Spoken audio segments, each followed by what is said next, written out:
Hello, hello, hello. Welcome back to the weekly Monday Motivation Podcast. No more excuses. I am your host. Yes, I am your host, Sandy Ballard, the badass business coach. Thanks for being here and for sharing this podcast with others. And yes, that is my email dinging. So don't forget to connect with me on social media. And if you're new here, please find me, DM me, email me at sandy@sandyballard.com, Sandy with eyes, because I want to know who you are, where you're listening from, and any feedback. And also, feedback from each podcast. All right, so last Monday's podcast was about understanding how to step out from behind the cloud and shine brightly like the sun to succeed.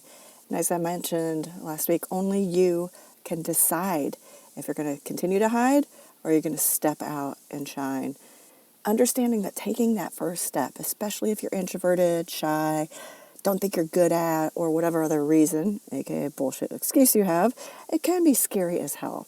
But you and only you have to determine how badly you want to achieve that goal, your success. Yes, I help clients work through those fears a lot of times and the uncertainty. As a matter of fact, I had a client session last Friday with a young woman who has a presentation coming up, and she was like, I'm not good at presentations. I get nervous. I just hate them. She hates when people just read the presentation, like if you have a PowerPoint up or you see them with their notes and their heads down. And this doesn't matter if it's virtual or in person. I've seen it all happen where they're just staring down at the paper. You sometimes have to have notes to stay on track.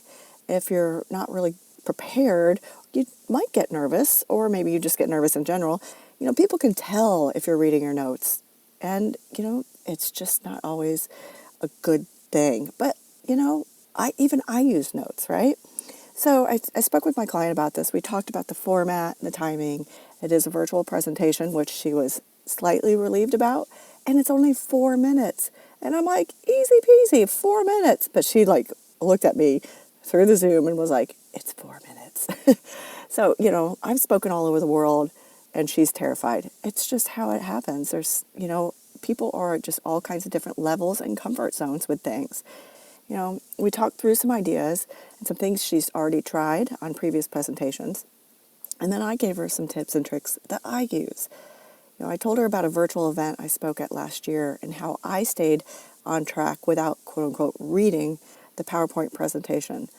And it was nothing earth-shattering. I simply wrote bullet points on note cards and put them in order lined up against my computer screen. It's obviously under the camera. And then if, I had more, I'd stack them, right? But they're just lined up there. And as I would finish with one, I would just reach up again underneath the screen and move it away. That way, I didn't look so rigid. I didn't have the notes in hand. I wasn't looking down or away from the camera. Although sometimes just because of how I talk with my hands and, looking around, I was not necessarily looking at the camera all the time. But, it was a way for me to be more interactive and stay focused, because with my personality type, I can get off track very easily, especially if things are interactive, just because, I get engaged with what someone's asking me, get excited.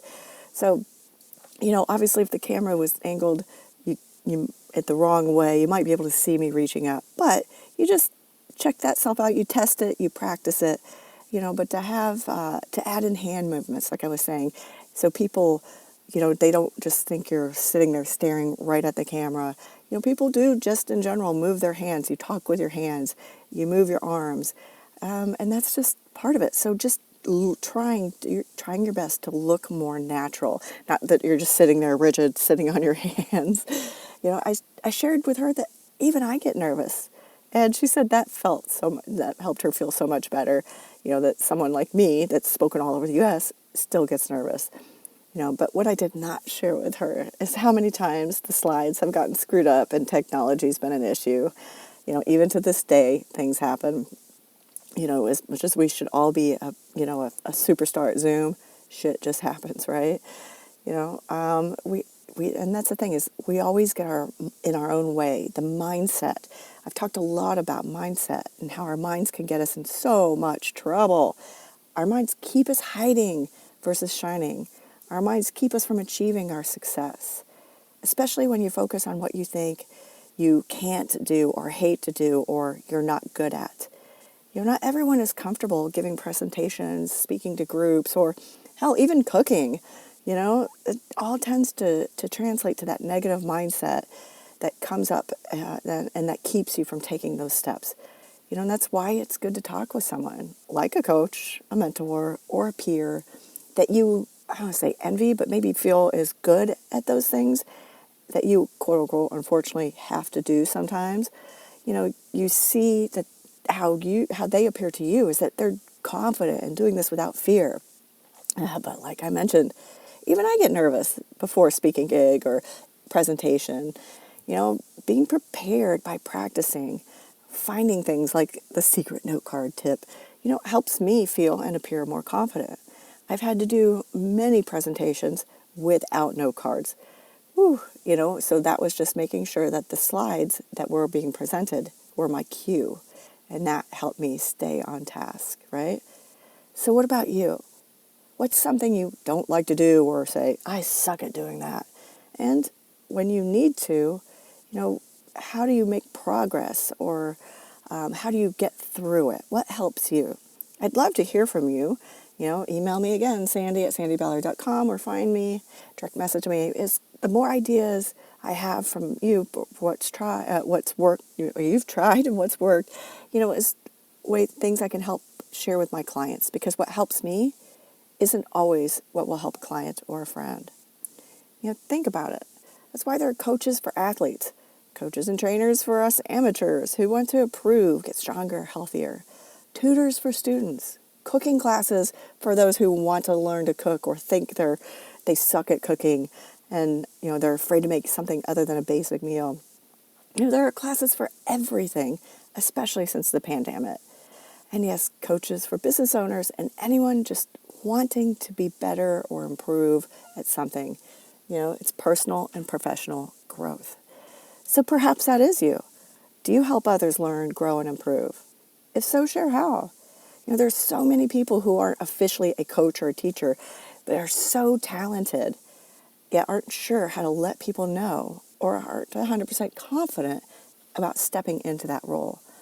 My first assignment when I was just starting my coaching certification classes, this literally was the first day, the first assignment. It was to share with my email list, my friends, on social media, hey, I'm now a coach and I'm accepting clients. And the look on some of the other fellow students' faces were just horrified, and the chat was going crazy. Like, I can't do that. How can I do that? I'm not a coach yet. I'm not certified yet. I don't have all the tools. I don't know what I'm doing yet.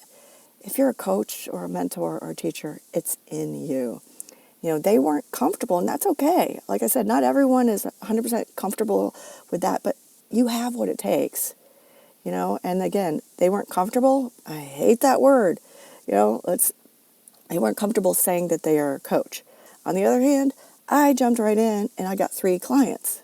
And I tried to help share that, or I tried to help others by sharing that and saying, look, but again, not everyone is me. Not everyone is extroverted. Not everyone about died during the shutdown because there was no one to talk to, right? I'd love to hear what helps you. And what's something you're good at that you would like to help others, but are hesitant due to uncertainty, lack of confidence, or not feeling like you have all the tools.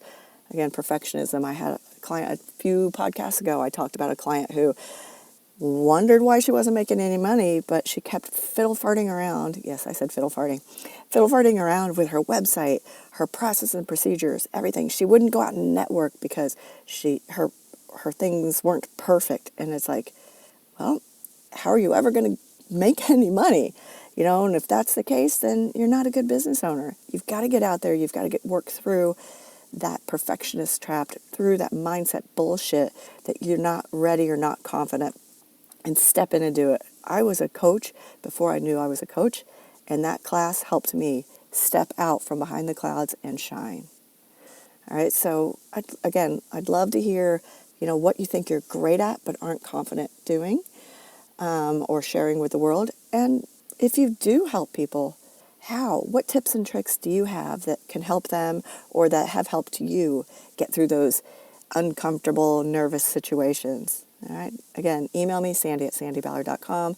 Find me and continue to check this, my Facebook page, Growing Forward Success Coaching, Instagram, LinkedIn, and watch for all the challenges. And if you are a type of person who needs to get rid of that negative mindset and realize what you are so amazing at, you just need a little confident boost and maybe some tips or ways to get out there from behind the cloud, give me a call.